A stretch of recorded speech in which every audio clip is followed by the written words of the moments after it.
What's up, guys? Today we are going to be programming some drums to a couple riffs that we came up with just a few days ago. We were just jamming around and came up with them. Here's a little snippet of the riffs.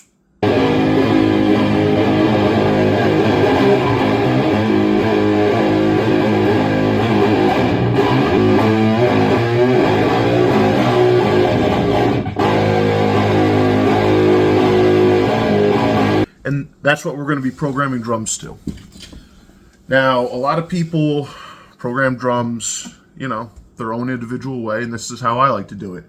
Generally, if I'm programming drums to a particular riff, I need to know the riff in my head 100% to program the drums.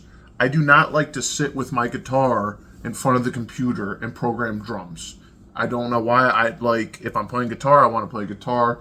If I'm working on the computer, I want to work on the computer. It's something that takes a while, but then it kind of becomes it comes natural to you, because these riffs, for instance, I've been thinking about them all day long and what kind of drums I want to put on them, because I have the riffs memorized. So I could just sit all day long, and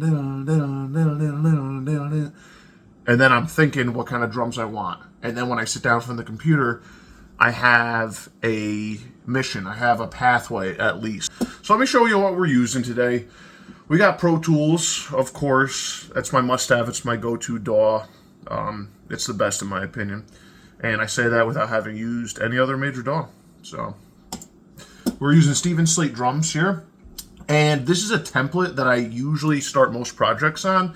So you'll find, if you're a beginner at programming drums, for the first, while, I've had this set up, I've been running this for over, years. So you slowly get everything laid out, tweaked more and more and more how you like it. Like, for instance, right here, the kick drum tune, I could spend 3 hours just trying to dial in the kick drum. But that's why it's cool to save all of your settings. And then what I like to do is when I start a new song or a new project, I pretty much just have this blank slate with nothing saved on it except for all the drum settings that I like to use. So I can just pull that up quickly. And that's something that you'll slowly develop over time, okay? So, don't get overwhelmed. But Steven Slate drums, right here, free version, SSD5. This is 100% free, and this drum program sounds great. I don't have no reason to ever purchase any other drum program, really, because it sounds that freaking good. So let me show you what we got set up here. So this is the individual, mixing through Steven Slate drums for all the different instruments, all the different drums. You got your ride, your hi-hats, your toms. But what I have is I have all of those routed to their individual channels here in Pro Tools. So then I could add, plugins on just the kick. I could add plugins on just the snare, which is really important, because basically you want to mix program drums as if it was a real drum performance. At least that's how I like to mix them. So I don't want, some drum programs Get Good Drums and stuff like that, they say mix ready. I don't want mix ready. I want it raw. I want it as if a drummer just performed it, and then I have to sculpt my own individual sound, because that's just what I enjoy doing. And like I said, you build up this, I didn't just sit one day and set up every single one of these plugins on the snare and the snare duplicate, on the toms. Look at, we got reverb. We got a 7-band EQ. Look at all these moves. I didn't just sit and just whip this up. This is, a long time of tweaking is how we came to this sound here.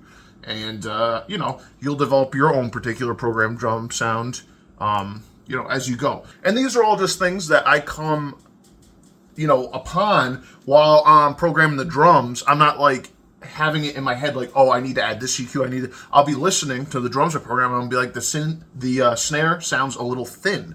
So what can we do to fix that? And there's a million different ways to fix it. But one of them is just using an EQ to boost it up. So I'm not going to go down every single one of my drum chain right here. But leave a comment if you'd be interested in me going really in depth of how I set up my program drums here. But so you kind of get the gist of that. So let's program some drums.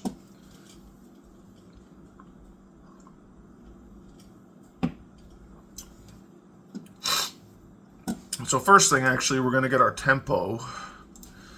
So the riff that I have in my head is...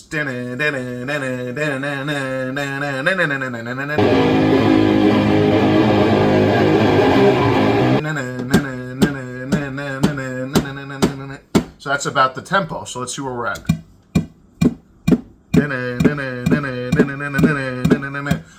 Little too fast for me. I want this to be like sludgy, like fucking really heavy sound. Now let's try 118.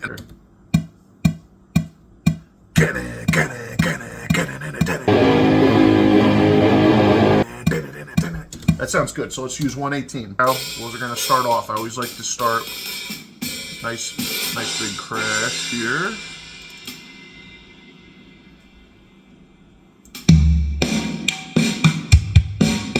Where's my crash? Right there down the bottom.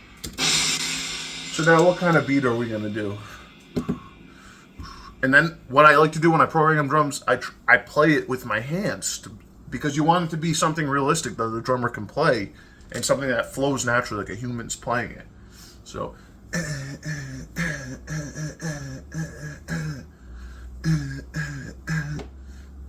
but this is something that I'm going to finish programming these two riffs, right with you guys today. But then that's something I'll go back to many times and just refine and tweak, probably for a month or so until I actually get exactly, settled in, like, this is the final drum form. But that's what's so great about programming is you just keep listening to it and then you can just drag and drop really easy.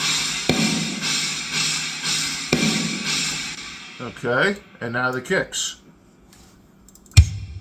So I'm going to have the kicks I'm not going to have the kicks follow the pattern exactly. That's just my personal preference on this riff. But I do want it in a nice... I'm just going to keep it going with that pattern. Let's see. It's going to be like this here.